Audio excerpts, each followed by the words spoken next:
Con nosotros Fausto Espotorno. Fausto, gracias por venir. No, nada, gracias por la invitación. 4% de inflación, Julio, ¿es un buen número o no tanto? No, es un buen número. Nosotros habíamos estimado que iba a dar un poquito menos, daba 3,7, pero estábamos en esa línea.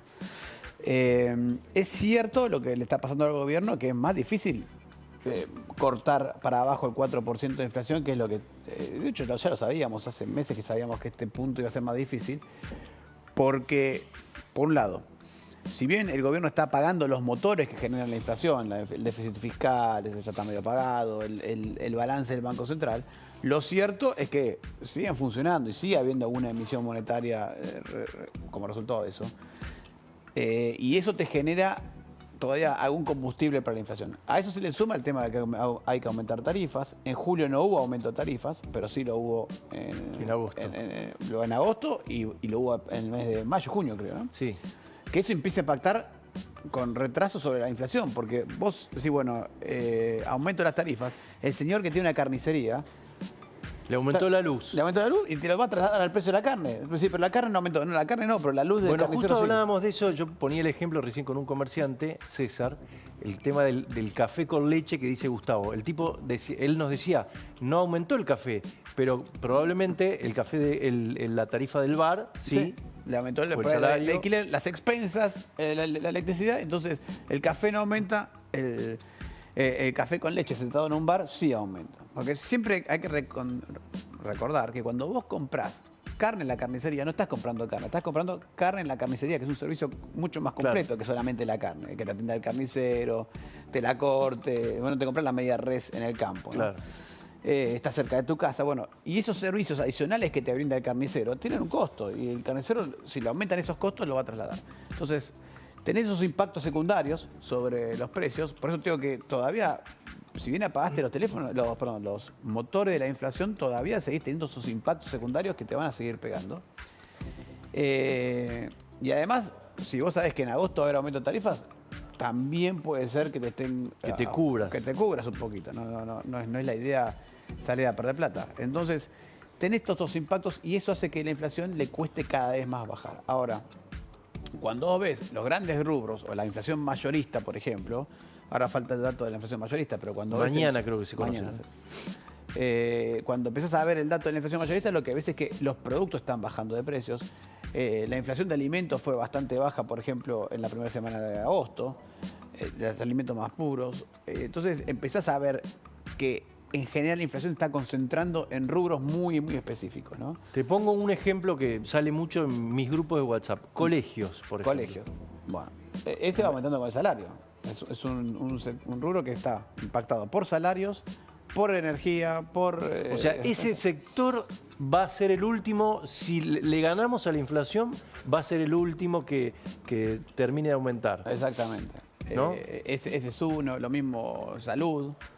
Prepagas, remedios. Prepagas y todo lo que está atrás de la salud, ¿no? Todos los servicios en general son los últimos, los más rezagados, ¿no? Y ahora lo que está, cuando empezás a ver, che, ¿qué es lo que subió? Por ejemplo, la última semana de agosto, ¿qué es lo que subió? Y lo que subió fue el transporte, taxis, expensas, salud, educación, todos servicios. Restaurantes. Restaurantes. Bueno, restaurantes, yo ahí tengo una hipótesis, esto es una hipótesis mía, ¿eh? Además de que está impactado por todo lo que acabamos de hablar, lo impacta la energía, lo impactan los salarios, lo impactan los costos de las expensas, alquileres. Si vos tenés un restaurante, todo eso te impacta en el costo. Es más que la comida, o sea, lo más importante de todo eso que la comida. Además, te estás encontrando con, en julio tuviste las vacaciones de invierno, en la ciudad de Buenos Aires sobre todo, donde por vacaciones, siempre que hay vacaciones, los restaurantes tienen más público. Y yo creo que desde la pandemia para acá hemos visto una especie de renacer del turismo y ese tipo de servicios post-pandemia que hace que, bueno, que ese tipo de servicios tengan un poquito de mejor performance y aumenten los precios, ¿no? Pero son sectores muy impactados por todo este tipo de cosas. Vos fuiste el primero que dijiste, la recuperación no va a ser en B, no va a ser en L, no va a ser en U, va a ser en forma de sonrisa, dijiste. ¿Cómo viene esa? ¿Es una sonrisa desdibujada o es una sonrisa contundente? No, a ver, lo que sí es contundente es que el piso de la actividad económica se dio en febrero o marzo. sea, el nivel de actividad económica tocó un piso ahí. Sí. Desde ahí estamos viendo una recuperación de la economía. No es homogénea, no es para todos los sectores igual. No es lo mismo que estés en el sector de la construcción, que estés en el sector de industria de alimentos o que estés en el sector de la industria de gaseosas, por decir una cosa. Todos los sectores están yendo a ritmos completamente diferentes. Lo que vimos sí en los últimos meses es que se suavizó un poquito la velocidad de recuperación. O sea, venía mejor en mayo, junio y se atenuó. Se atenuó un poquito. Diría julio estamos viendo alguna atenuación. Vamos a ver si eso es un producto de un eventual freno por el tema tarifas o alguna cosa así que esté impactando. Porque de fondo no hay mucho sentido para que se atenúe demasiado la recuperación, porque estábamos viendo el salario real creciendo, ya lleva 2 o 3 meses de recuperación, el crédito está creciendo a una velocidad infernal, el crédito al sector privado está creciendo prácticamente el 10% por mes, aún ajustado por inflación, o sea, por encima de la inflación. Muy importante esa recuperación, ¿no? Muy importante, ya lleva 3 meses el crecimiento. Entonces, de fondo tenés particularidades que estarían empujando la recuperación de la actividad económica. Lo que te frena, por otro lado, es el aumento de tarifas, porque, por ejemplo, gran parte de la recuperación del salario real terminó siendo para pagar una parte de tarifas, sobre todo tarifas. Cuando corregís por las tarifas, te das cuenta que el salario real mejoró menos de lo que está mejorando si lo tomas en su conjunto. Entonces, es razonable que esté suavizada la recuperación, pero me parece que más o menos vamos en línea. Cuando hablábamos acá con vos eso, dijimos, mira, el tercer trimestre es el momento que vamos a empezar a ver datos de recuperación. Va a ser así. El gobierno dice que no hay que salir ya del cepo, que esos son, ¿cómo es que dice Milei? Libertarados.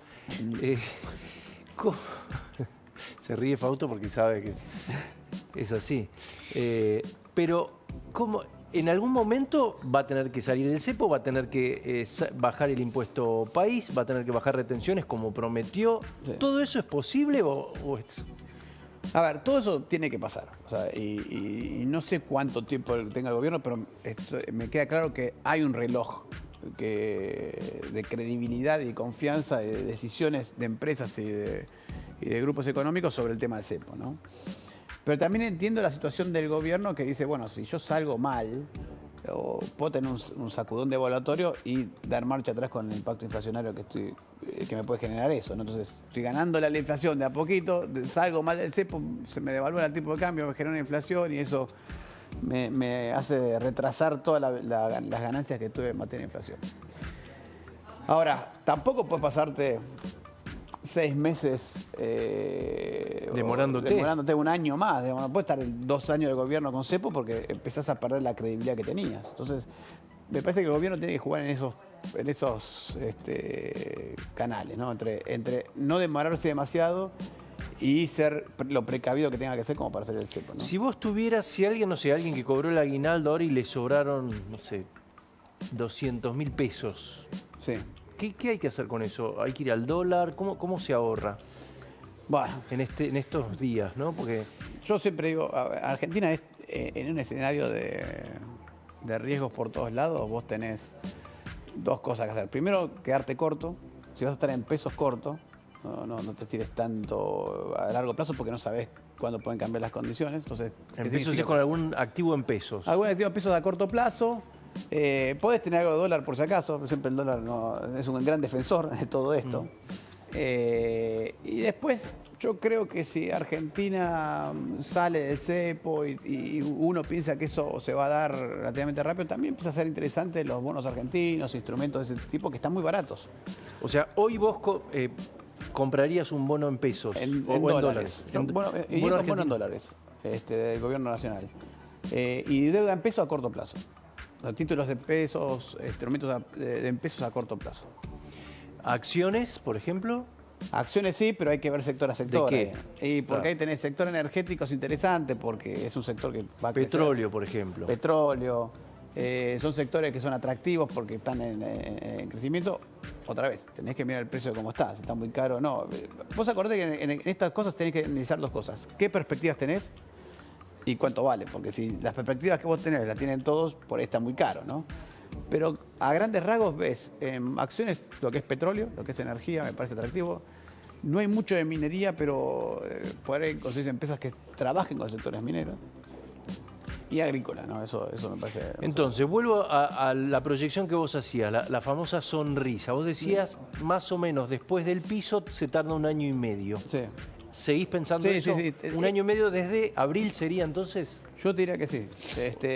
Para volver a recuperar el nivel, claro, 1 año y medio desde noviembre que empezó la recesión. Ah, desde noviembre que empezó la recesión, con lo cual estaríamos en abril del año próximo. En abril del año pozo, sí, yo creo que ahí ya estaría la economía suficientemente recuperada como para recuperar todo lo que perdió, ¿no? en este año, ¿no? ¿Y vos imaginás una Argentina en los próximos años? Supongamos que saliera bien. Como dicen los optimistas del gobierno, ¿esto vuela o va a haber que forzarse, va a ser de a poquito? Ojalá volara, pero no lo veo tan... ¿No lo ves volando? No lo veo volando. No lo veo volando porque todavía, por más que se ajustó en las cuentas públicas, el gasto público sigue siendo alto. Los impuestos siguen siendo altos, entonces, por más que el gobierno esté tratando de regular y todo lo que quieras, tenés un peso del Estado todavía muy, muy grande. Eso te lo impide. El mundo no está ayudando para nada. El mundo no está ayudando nada. La soja está muy baja. La soja está baja, no le veo cualidades como para recuperarse fuertemente. Estados Unidos está con señales de que puede entrar en recesión en el futuro y China se está desacelerando. O sea, este es un mundo que crece menos en todos lados. Eso hace que tus productos no tengan demasiado precio. Puede ser que empiecen a bajar las tasas de interés, pero vamos a ver, eso hasta que después la baja los intereses. Si Estados Unidos tiene riesgo de entrar en recesión, va a bajar la tasa de interés y eso hace subir las cotizaciones, se supone. Más adelante, después de un tiempo. Después de un tiempo, eso empieza a pasar cuando la economía norteamericana, después de entrar en recesión o de caer, empieza a recuperarse, pero mientras está en el proceso de baja, no tanto, ¿no? Entonces, yo diría, el escenario internacional para el año que viene no es el mejor, no es malísimo tampoco, pero no es un escenario súper dinámico. Bueno. Y por eso tampoco te ayuda a que vos tengas una recuperación tan veloz, ¿no? Pero me parece que, yo calculo que para mitad del año que viene, más que abril, más mitad del año que viene, estarías hablando de niveles de actividad económica parecidos a los que tenías hace 8 meses atrás, ¿no? Gracias, Fausto. No, de nada. Como diría un amigo en común, han estado muy bien. Vos también, Pancho. Nos vemos mañana. Nos vemos mañana y vamos a